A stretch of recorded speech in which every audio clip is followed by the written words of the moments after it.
Good morning, students. Now we start with theorem 3. If H is a subgroup of G, then H is equal to union of all right cosets of H in G. अगर H subgroup है G का, तो H किसके equal दिखाना है हमने? Union of all right cosets of H in G. तो G किसके इक्वल होगा? यूनियन, सभी राइट कोसेट्स की यूनियन के इक्वल होगा. मीन्स हमें क्या दिखाना है कि जितने भी राइट कोसेट्स हैं G के, H in G जितने भी राइट कोसेट्स हैं उन सबके अगर हम यूनियन लिखें तो वो क्या आ जाएगा? G आ जाएगा. तो हमने क्या ले लिया, let S be the union of all right cosets of H in G. S उन सब की यूनियन है, तो मीन्स हमें क्या दिखाना है भैया कि एस जो है वो जी के इक्वल होगा. एस क्या लिया? सभी राइट कोसेट्स की यूनियन. अब जी में जो एलिमेंट्स है हमें नहीं पता उसमें क्या एलिमेंट्स है, तो जस्ट हमने नोटेशन डाल दी जी के एलिमेंट्स किस फॉर्म के हैं, A B C D up to so on is G के एलिमेंट्स हैं. तो राइट कोसेट क्या बनेगा? पहला तो खुद एच ही बन गया क्योंकि एच इंटू ई एच ही हो गया ना. H union H A union H B union H C union H D up to so on, ये हमने ले लिया S. Now required to prove क्या है? S equal to G. अब एस इक्वल टू जी दिखाने के लिए हम क्या दिखाएं? एक बार दिखाएं एस जी में कंटेंट है और फिर दिखा दें जी इज कंटेंट इन एस. तो एस को जी में कंटेंट दिखाने के लिए हमने कोई एलिमेंट ले लिया x, let x belongs to S. अगर एक्स एस में है तो किसी ना किसी राइट कोसेट्स में तो जा ही रहा है. अगर इसमें है तो then either x belongs to h और x belongs to H A और x belongs to H B up to so on. अगर x किसी में भी चला गया, किसी भी राइट कोसेट में चला गया, ये सारे क्या है तो सबसेट्स ठीक है ना, तो x किस में पहुंच गया? g में पहुंच गया. ठीक है, हमने x जो एलिमेंट लिया था, लिया किसका था? s का. आ किस में गया? g में, means s is contained in g. अब नेक्स्ट हमें क्या दिखाना है? g is contained in s. Means हमें कोई एलिमेंट जो लेना है वो g का लेना है और दिखाना किस में है? s में. तो let a be an element of g. a g का एलिमेंट है और a अगर g का है तो a h का भी एलिमेंट है. आपको पता है a h का एलिमेंट कैसे? h के एलिमेंट किस फॉर्म के होंगे? Some element of h into a. और वो सम एलिमेंट ऑफ h हम क्या ले लें? e ले लें, क्योंकि h सब ग्रुप है तो आइडेंटिटी एलिमेंट है h में. तो मीन्स e इंटू a क्या हो गया? a ही हो गया ना, विच बिलोंग्स टू h. अगर a h में चला गया, मीन्स एच में जाने का मतलब इस यूनियन में चला गया और इस यूनियन में जाने का मतलब किसमें आ गया? एस में चला गया. Means A belongs to S. Means A element था जी का, आ किस में गया? एस में. Means G is contained in S. इसका मतलब एस और जी क्या हो गए हमारे? ये इक्वल हो गए. तो हमें यही दिखाना था, G is equal to union of all right cosets of H in ji.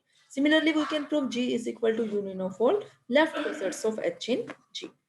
Next theorem है, if H is a subgroup of G, then prove that there is a 1-1 correspondence between any two right cosets of H in G.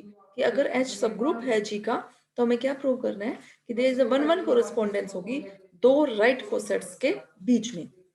हमने 1-1 correspondence दिखानी है. तो हम कोई दो right cosets consider कर लेते हैं.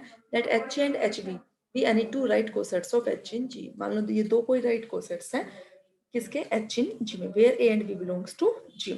तो हमने H और HB के बीच में एक 1-1 correspondence दिखानी है. 1-1 correspondence का मतलब हमें क्या दिखाना है? There exists a function from H A to H B और एच बी टू एच एक फंक्शन एग्जिस्ट करेगा और वो फंक्शन कोरेस्पोंडेंस है ना. 1-1 कोरेस्पोंडेंस वो जो होगा वो 1-1 भी होगा फंक्शन और ऑन टू भी होगा, तभी 1-1 कोरेस्पोंडेंस होगी उनके बीच में.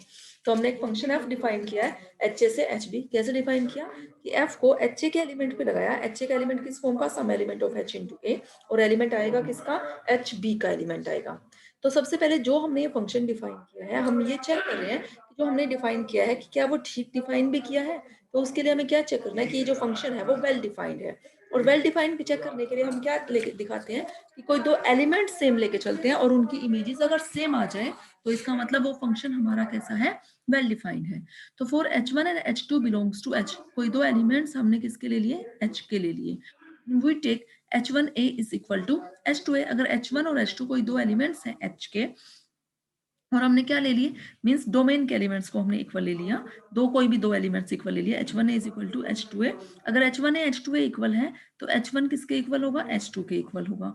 और अगर हम b से मल्टीप्लाई कर दें तो भी काम हो जाएगा. This implies h1b is equal to h2b and this can be written as f of h1a is equal to, because ये इमेज हो गई ना इसकी, h1b is image of h1a, तो means f of h1a is equal to f of h2a.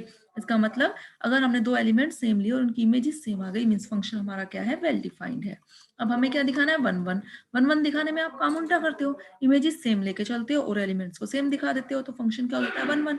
तो हमने यहाँ क्या ले लिए? जो दो एलिमेंट्स हमने लिए थे h1a h2a, उन दोनों की इमेजेस सेम ले ली और दिखा क्या देंगे कि एलिमेंट्स भी सेम है हमारे. ठीक है, इसकी इमेज क्या है? h1b और h2a की इमेज क्या है? h2 B. तो यहाँ से हम इसका मतलब ये इक्वल क्या आ गया, H1 और H2 इक्वल आ गया। और अगर H1 H2 इक्वल है तो ए से अगर हम पोस्ट मल्टीप्लाई कर दें तो ये भी इक्वल है। तो इमेजेस सेमली और एलिमेंट सेम आ गए, मीन्स फंक्शन क्या हो गया हमारा 1 1 हो गया। अब हमें क्या दिखाना है, फंक्शन अपना ऑन टू दिखाने के लिए हमें क्या दिखाना पड़ता है कि अगर हम कोई भी आर्बिट्ररी एलिमेंट ले ले, राइट हैंड साइड का आर्बिट्ररी एलिमेंट, मीन्स अगर हम कोडोमेन का कोई भी आर्बिट्ररी एलिमेंट कंसिडर करते हैं कोई भी, तो हम क्या दिखा दें कि हर एलिमेंट के कोरस्पॉन्डिंग एक प्री इमेज एग्जिस्ट कर रही है, तो वो फंक्शन क्या हो जाएगा हमारा ऑन टू हो जाएगा। Let h b any arbitrary element of h b. ले लिया एच बी कोई आर्बिट्ररी एलिमेंट एच बी का, तो इसका मतलब एच किसका एलिमेंट हुआ, यहाँ से एच का एलिमेंट हुआ। और अगर एच का एलिमेंट हुआ तो एच किसका एलिमेंट हुआ, एच का। Thus, for each HB belongs to HB, we can find HA belongs to HA such that f of HA is equal to HB. Means codomain के किसी भी एलिमेंट के कोरस्पॉन्डिंग हम डोमेन का कोई एलिमेंट फाइंड आउट कर सकते हैं कि ये उसकी क्या बन जाए, इमेज बन जाए, है ना। तो मीन्स ऑन टू में हमें यही दिखाना होता है कि अगर आप कोडोमेन का कोई भी एलिमेंट कंसिडर करते हो तो उसकी क्या है, कोई ना कोई आप प्री इमेज फाइंड आउट कर सकते हो। ऑन टू होने का मतलब कोडोमेन और रेंज आपकी क्या हो जाती है, इक्वल हो जाती है। तो फंक्शन आपका ऑन टू हो गया, मीन्स 1 1 ऑन टू है, इसका मतलब f is 1 1 correspondence between HA and HB। Clear है स्टूडेंट्स? बाकी हम नेक्स्ट लेक्चर में डिस्कस करेंगे।